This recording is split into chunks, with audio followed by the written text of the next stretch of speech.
నుంచి 24 వరకు గొడ్డలి పార్టీ అరాచక పాలన మనందరం చూసాం.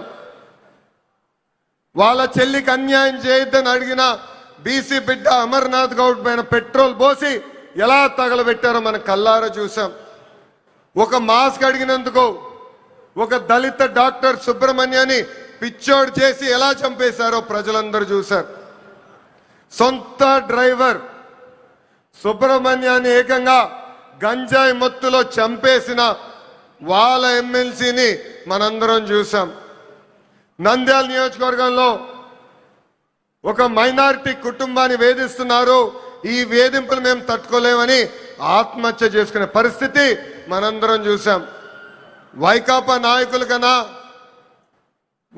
నాయకుల కూతురు కన్నా వాళ్ళ కూతురికి ఎక్కువ మార్కులు వస్తున్నాయని ఆ కుటుంబాన్ని వేధిస్తే ఆ వేధింపులు నేను చూడలేను తట్టుకోలేనని ఆత్మహత్య చేసుకున్న మిస్బాని మనందరం చూస్తాం కూడా జరిగింది. ఆనాడు అన్నారు తెలుగుదేశం పార్టీ జెండా లేకుండా చేస్తామన్నారు. ప్రజలే ఈరోజు వాళ్ళ జెండా పీకేస్తాం జరిగింది. వై నాట్ 175 అని చెప్తే ఏకంగా టీమ్ 11 ప్రజలు వాళ్ళకి తీర్పిస్తాం కూడా జరిగింది. సిద్ధం అంటే యుద్ధానికి రెడీ అని తీర్పిచ్చింది ఆంధ్ర రాష్ట్ర ప్రజలు. అసెంబ్లీలో అడుగుపెట్టనయో అన్నారు. ఏకంగా ప్యాలెస్ గోడలు బద్దలు కొట్టి చంద్రబాబు నాయుడు గారు ముఖ్యమంత్రి చేసిన ఘనత మా పసుపు సైన్యాన్ని. ఇప్పుడు రపరప్ప అంటున్నారు. రపరప్ప అంటే చూస్తూ మేము ఊరుకోం. ఎర్ర బుక్కు దాని పని చేసుకుంటూ వెళ్తుందని ఈ సభాముఖంగా ఆ కుర్ర బ్యాచ్కి నేను హెచ్చరిక జారీ చేస్తున్నా. ప్రజాప్రభుత్వం 2 ఏళ్ల పాలనలో సుపరిపాలన అందించాం. అన్ని చేశామని కాలు రెగరేసుకుని మేము తిరగట్లేదు. కానీ ఎన్ని ఆర్థిక ఇబ్బందులున్నా ఇచ్చిన హామీలకు పద్ధతి ప్రకారం నిలబెట్టుకుంటూ వెళ్తున్నాం. ఎవరు ఊహించిన విధంగా అధికారంలోకి వచ్చిన వెంటనే 4,000 రూపాయలు వృద్ధులకి పెన్షన్ ఇస్తున్నాం.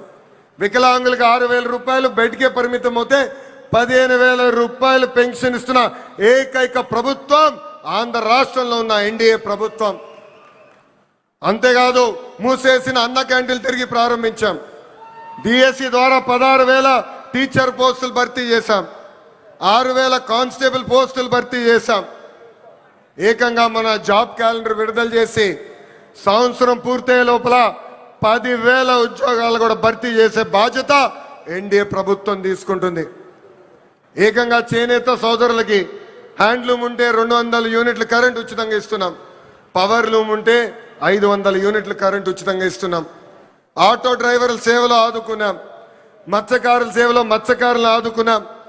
స్త్రీ శక్తి పేరుతో మహిళలకి బస్సులో ఉచితంగా ప్రయాణించే హక్కు కూడా ప్రజాప్రభుత్వం కల్పించింది.